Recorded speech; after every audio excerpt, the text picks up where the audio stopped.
Thank you. So hello everyone, hope you're having a blast at Rejects this year.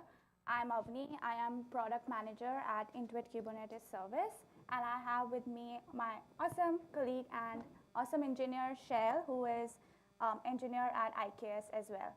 And this talk is going to be about abstracting Kubernetes layer and our journey in doing that at Intuit. So just a brief glance on our agenda for today. We're going to cover background about Intuit and its infrastructure at a glance, and then all the challenges that come up with running a Kubernetes layer at scale. And then we would cover on our abstracted platform that we call it as AIR and its benefits. And then Shell will walk through the entire migration journey that we did with migrating from the custom today's world to the AIR world. And we'll have a learning section, and we'll close it off with a Q&A. So let's look at Intuit's background and our infrastructure at a glance. So for those of you who don't know Intuit, Intuit is a global fintech company that builds several financial products based on an AI-driven expert platform. So if you've used TurboTax for tax prep or use QuickBooks for accounting, know that you're running on a Kubernetes layer, which is AI native. And this development platform serves around 100 million customers across our financial products like MailChimp, Credit Karma, TurboTax, and QuickBooks. And we're really excited to be here and give back to the community our learnings. A little more about our AI native development platform and its scale. So we have 4 major pillars in our platform, one being AI-powered app experiences. The second one is around AI-assisted development, coding testing. So like AI-generated code, et cetera, comes in that pillar. So we've been able to see a boost in our developer velocity that's around 8 times. And then we have AI-powered app-centric runtime. And with this app-centric runtime, we are able to achieve around 60 billion machine learning predictions per day. Last but not the least, we have smart operations using AIOps, which has helped us in unlocking around 40 million plus AIOps inferences per day. So let's look at 2 personas that deal with our platform on a day-to-day basis. The first one is the service developer persona. We have a thriving community at Intuit with around 7,000 plus developers whose focus is on building the app logic, coding, and shipping it faster. And then we have the platform persona. So these are the experts who actually expose the interfaces and capabilities to the service persona to accomplish their tasks. And so if a developer needs to manage an application in Kubernetes, that person doesn't need to spend years trying to understand how Kubernetes works. So we need to make sure that the capabilities and interfaces are exposed in a self-serve manner so that our service developer doesn't have to be really a guru in understanding all the Kubernetes primitives and the nitty-gritties. So let's look at the challenges that come up when we work at scale at Intuit. So these are the 3 broad challenges that we experienced. One was steep learning curve. So we do see a lot of our developers who struggle with understanding Kubernetes internals and APIs. And their focus necessarily should not be in really understanding Kubernetes, but rather coding. So they do find themselves dwindling in these nitty-gritties and a lot of configurations to be done to onboard on Kubernetes. And then if any misconfiguration happens, they really juggle with finding a lot of troubleshooting help. The second bucket is around the inner loop cycle, which is mostly local development with dependencies, so like local testing on laptops and so on and so forth. And the third one is tech refreshers need migrations. So let's take, for example, any version updates. So adapting to newer Kubernetes API resources with each platform upgrade disrupts developer workflows. And if there is any new technology integration, let's say service mesh, then we had to work with the developer teams to have this new tech stack. And then, of course, migration mandates, if at all. We would have to, again, work with the service developer teams on migrating them to the new tech stack or any sort of upgrade. And this really causes a lot of burden on service teams in addition to building their apps. And what we figured out is that these challenges are not unique to Intuit. We see that a lot of end users face similar obstacles. So this is what we call where we are today. We call it custom. So just trying to derive an analogy here, it's essentially like managing an event by yourself entirely. So like, how many people should it be catered to, make it 10 plates, 10 replicas, deliver it to my doorstep, and all of these decisions does not necessarily is something that the service developer should be focusing on, right? Let me translate it to what it looks like on our developer portal. So when a user comes on our dev portal where our capabilities are exposed, they first create an asset, which is an atomic form of deployment on dev portal. Then they go and develop and deploy their app, and the story doesn't end there. They have to now start understanding Kubernetes and how they can configure the Kubernetes primitives in their deployment repo. And after that, they onboard to API Gateway to expose it to the internet. And if they want east to west communication, they also have to onboard to Service Mesh. And after doing all of these configurations, they end up testing it end to end. And after that, if they have to do load testing, let's say on a weekly cadence, they find themselves doing load testing, adjusting min-max replicas, and performing migrations quarterly to stay up to date. Again, this last point runs for perpetuity. And this can cause your developer to go crazy. They now not only have to focus on their app logic, coding that day to day, but now they also struggle with maintaining the Kubernetes YAMLs. Where we want to be is what we are calling the abstracted platform AIR. AIR stands for AI powered. So it should be like you are not being the event planner, the event is being planned for you. So more like done for you, hands-free kind of experience. And what it looks like is that now as a service owner, you should only be focusing around your app. So translating application needs to platform needs would mean that the platform is able to take the application intent from the user and able to translate it to the infrastructure nitty-gritties that is then applied in the cluster. So everything that was around configuring and managing the platform-related stuff, it should be managed by the platform, essentially. So I did cover this in our initial slide, but just wanted to add more context, and I would elaborate on Intuit's development platform. So at the top, we have our dev portal, which is like the front door for exposing those self-serve capabilities that the service owner can use in accomplishing their tasks. And then our focus is going to be the app-centric runtime and traffic management, which we call IKS AIR. IKS stands for the Intuit Kubernetes Service, which is our Intuit's Kubernetes layer. And AIR is that abstracted platform that we have built on IKS. And then beneath, we have the operational data lake as well. That's essentially a rich data set for visibility into how all our apps are developed, deployed, and run. So AIR has three broad categories. First one is the application-centric runtime, which is essentially where we have one unified abstracted specification that captures the app intent. And also, our smart auto-scaling solution is part of this application-centric runtime. But just the runtime won't build the entire abstracted platform. We also had to make sure that our traffic management is abstracted as well, for which we have unified our API gateway and service mesh configuration, which helps in easy maintenance of the unified traffic configuration as well.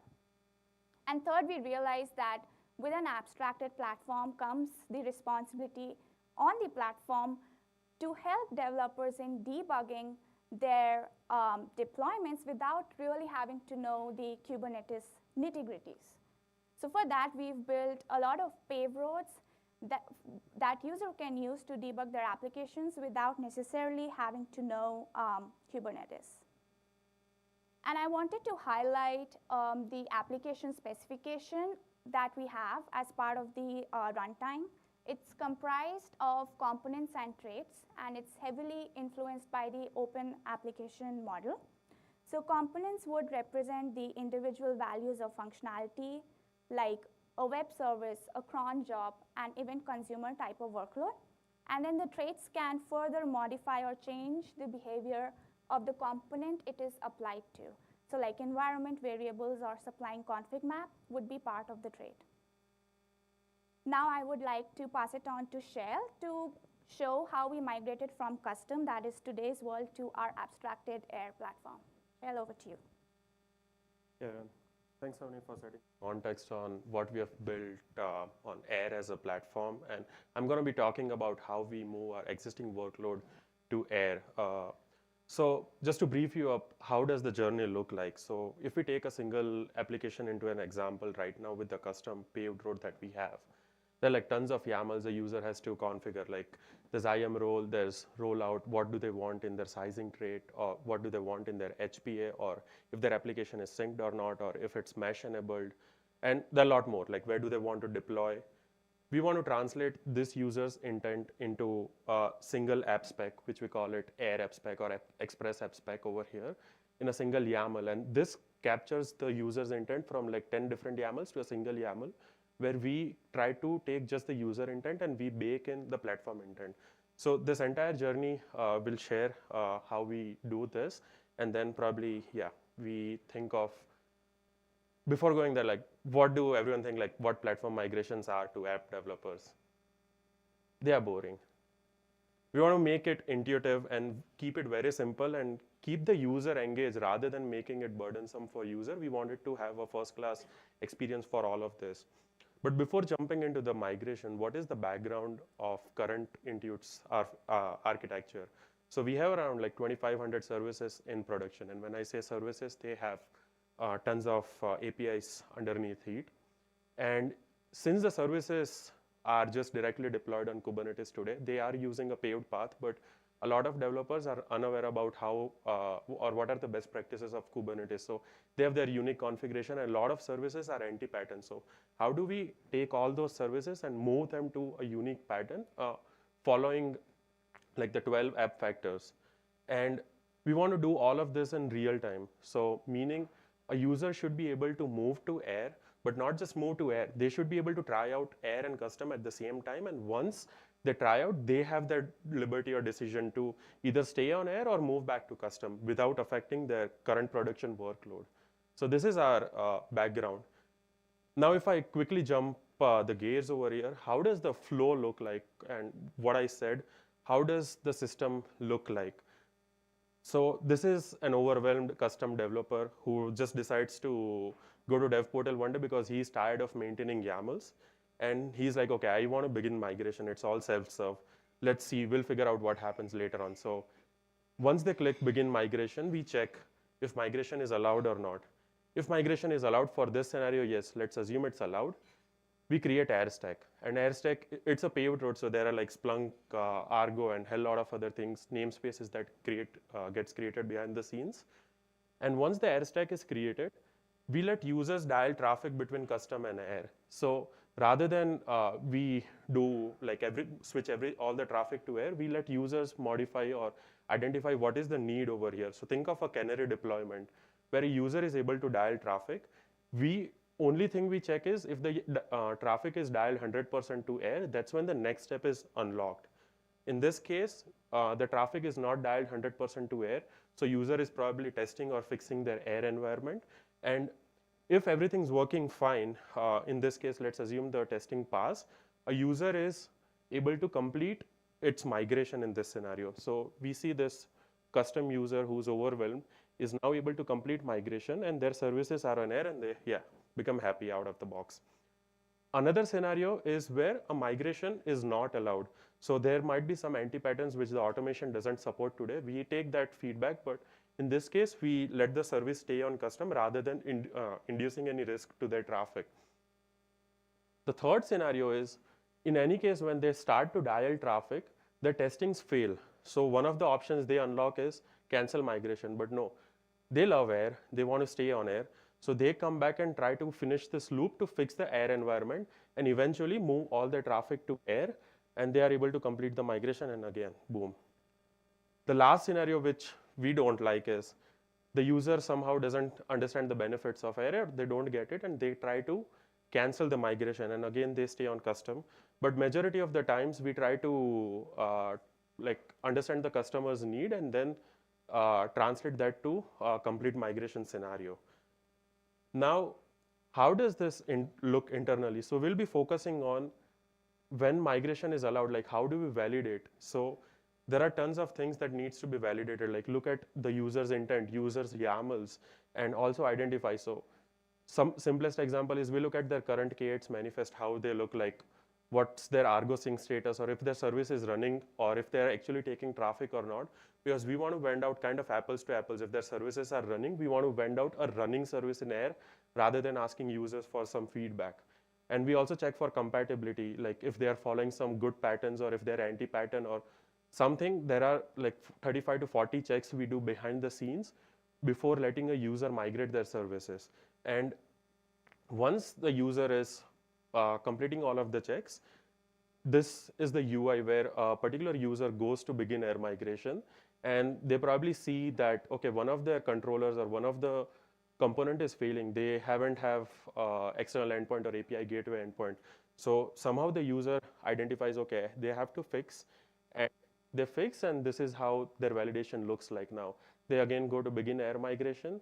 They go over here and they see, okay, everything's green in this particular screenshot that we see, and a user is able to migrate to air right here.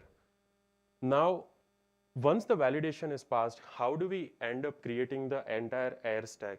So again, as we do in validation, we do a little more deep dive in this particular case that we call it inspection. And this inspection, we actually get, okay, what IAM role or what are the policies a user is trying to connect to, or what cluster they are currently deployed on, because we want to be able to deploy on the same cluster to avoid all the transit gateway connectivities or any VPC peering that they have done. Or what are their current min and max replica? We have autoscaling built in, but to start off them on air, we want to keep the same intent rather than messing with things. And once we get the control over their application, we go full in and we go all in, and then we identify. In this particular case, we identify they have some environment variable and a Jacoco port that needs to be opened up. So all of this intent kind of comes in. And also we validate their app properties. We not just validate the deployment properties, but we also validate the app properties, if their mesh port is opened or not. And after all of this, the last thing is to validate if the service is up and running. To do all of this, we take this bunch of YAMLs and translate that into app spec. So over here, we would have identified that this service is fitting the category of a web service. So it's probably a REST producer, and they want to run a particular image in each of the environments. So that's what the intent got baked in, and they have some ports that needs to be carried over and some environment variables. So the transformer or the automation identified what needs to be done. Also, we bake into a feature branch called air migration rather than putting everything into their master. We are GitOps based. So we want to run both the environments in parallel, which we shortly see in the demo. And on the app repo, we want to create some artifacts over there, like add a Jenkins step, or maybe open up some mesh port, or add a new air profile, because we want this services to come on a paved path or a best practices. So once user merges all of this PR in, this is direct commit, that is a PR on user's repo. They merge in, their manifest gets generated. And this is plain old Kubernetes manifest, which all of us understand. Now, once this goes in, what are the user actions over here? If a user has some IAM role, they connect to DynamoDB, RDS, or S3, or another resource in their resource account, they probably need to set up the IAM role because the namespaces are new. But it is not a troublesome process now, because they'll be able to see it real time from the debug shell if their connectivity went through. They don't have to go into the clusters anymore. They validate whether the app is running or not. So over here, we see that the air app came up and everything's green, the green bar we see. So the app is up and running. If it's not, probably, there might be some feedback loop which needs to be fixed.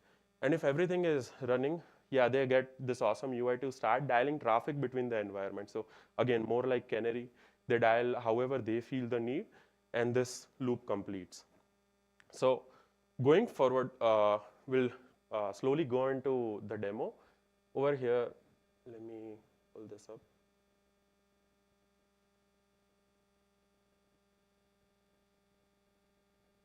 I'll just stay here.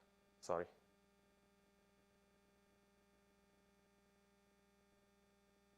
So this is the developer portal that a user will interact with, and this is most of their scenarios. So let's say this is, I have, for this demo, I have configured a custom service.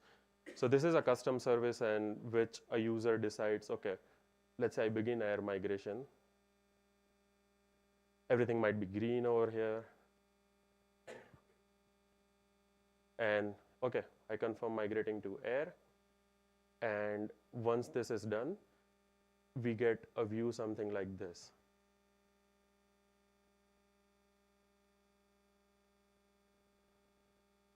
So this is a service that is migrated, and to start off with, we see that, okay, they'll have two endpoints, one for air and one for their existing service.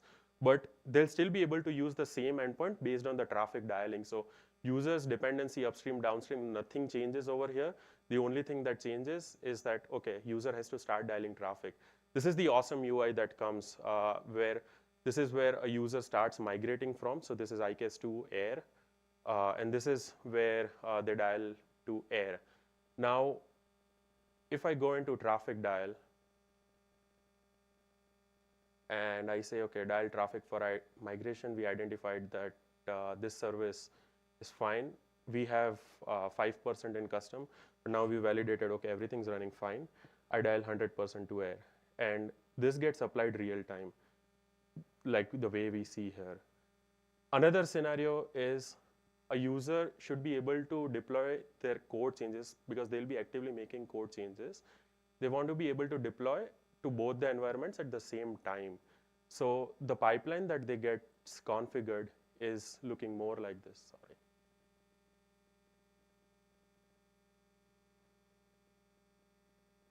Too many things.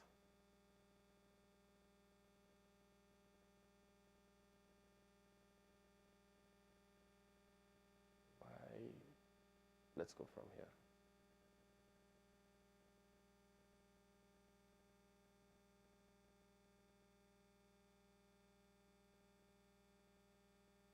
So their pipeline actually remains the same. We don't change anything over here in the pipeline except for the new step that gets added. So if you look at Blue Ocean over here, this literally shows that, okay, we did bunch of things. This is their custom environment. We deploy over there. And at the same time, we also start deploying into their air environment. So users' image gets baked into it both of the places. Now, based on some scenarios, once the traffic dial is done and everything's complete, user can either, over here, yeah, definitely some steps are remaining. A user should be able to complete migration or cancel migration as well, and which either gives away one of these tags and user is able to retain their entire intent as is. So what are the learnings out of this? So one of the learnings from, there are a lot of learnings. So what we have done is we are iterative. This is not the final version, or whatever we went out, we take feedback from the user. So first learning was like a user should be able to deploy custom and air simultaneously. We came up with a pipeline which allows us to do that. If a service is tier 1, probably we need tiering-based traffic dialing rather than a user doing fat fingering and doing 100% to a random environment. We are doing a tiering-based. This is all self-serve UI-based, but it literally takes like one sprint of dev engineer time. And now how do we validate a particular, whether their performance is working fine or not in this particular scenario? So for performance testing, these are two separate environments where a user is running their particular application on. So like this is an open-ended question where we're trying to figure out, do we run two Gatling tests or run the same Gatling test with different experiment ID? We are trying to figure that out. One of the open questions is, how does the event consumer migration look like, or how does the traffic dialing, because if a particular service is consuming from a Kafka topic, then probably traffic dial doesn't make sense here, because as soon as the replica comes up, they'll start consuming from that same topic. Right now we are creating PRs, but PRs can go stale. Can we direct commit? Do we have that confidence? And since this tool is iterative, we don't want to stop at one of the versions, but we want to keep finding more and more candidates to start migrating to AIR. And yeah, these are the future enhancements or outcomes that we have come up with, like basically have a single pipeline, better UX for traffic dialing, and this is important where we run batch validation across Intuit's fleet. And this validation will help us identify the next stem.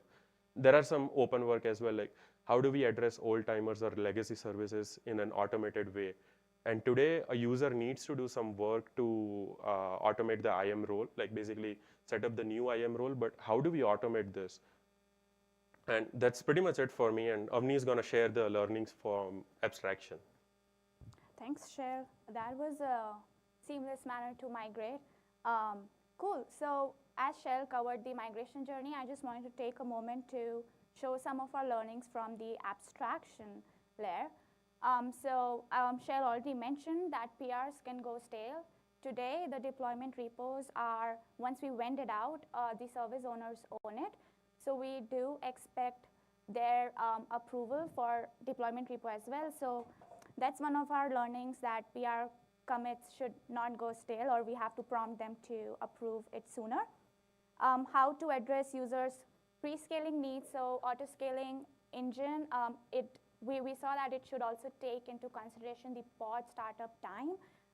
And so we have a talk about this on Friday KubeCon, so hop in for that as well. We actively look into what drives adoption. So we've seen that folks don't just do like one rollout deployment per namespace, but rather multiple rollouts or multiple workloads, like event consumer, web service, and cron jobs together in one namespace. So we see how opinionated we can be with the platform, and we always see the trends in our service developer community. The other two things are about trust and training. With the abstraction layer, we still see a lot of folks asking for kubectl access. So there is a level of trust and a level of training that would go into making understanding about this whole abstraction platform. I already touched on enhancements for auto-scaling, but because of the deployment repo being owned by the service owner, we are looking how we can auto-approve something. So mostly pivoting to central DB plus UI kind of approach. And open work, definitely we keep working towards DR strategies, failovers, and integrating new features. So yeah, just a call out on Intuit is heavily invested in open source. We create a lot of open source projects, help in maintaining them, have been a recipient of end user award in 2019 and 22. Yep. So stay in loop and follow us on this QR code for all Intuit open source magic. We have given few presentations in the past around debuggability on abstracted platforms, as well as auto-scaling. So feel free to give a look at those links. And thank you. We are open for Q&A.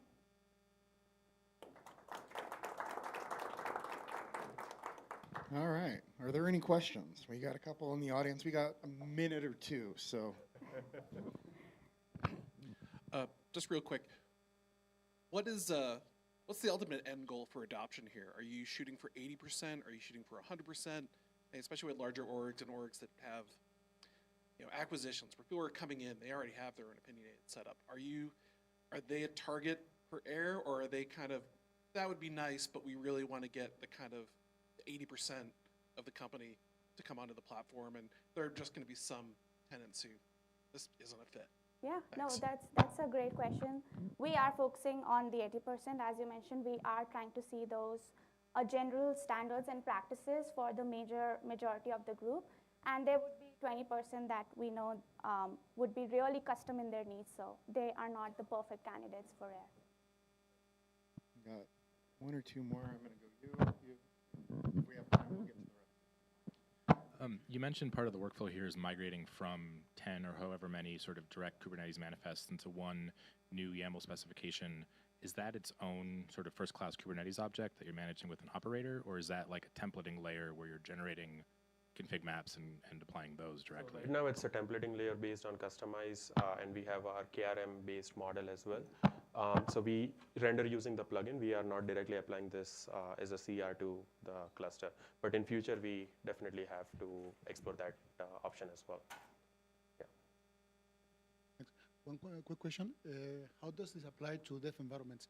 Once I migrate to Air, as a developer, I want to have my dev environment with all these features applied. Elaborate. So we went out all of the environments. So if you're running like 5 environments for your current services, we went out the exact 5 environments for Air as well when we start to migrate you. But it's up to the developer's liberty where you want to start dialing the traffic between both of this environment. So your Air environment gets vended out, but it starts with 0% traffic.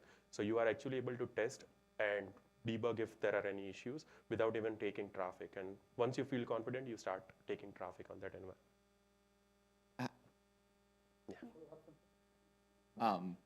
How are you understanding the intent and translating that? Is that just custom code you're doing? Are you leveraging AI to do that? And then how do you see it scaling, as obviously you're going to come out with new breaking changes for your abstraction layer and things like that? Are you planning on trying to make it a more generic model, or kind of what's your thoughts on that?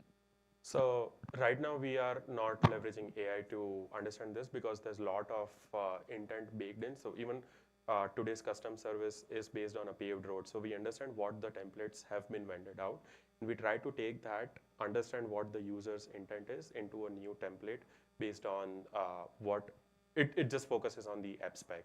But yeah, definitely given in the out of like probably in the future we can try leveraging AI, but it will be more generic rather than Intuit specific use case.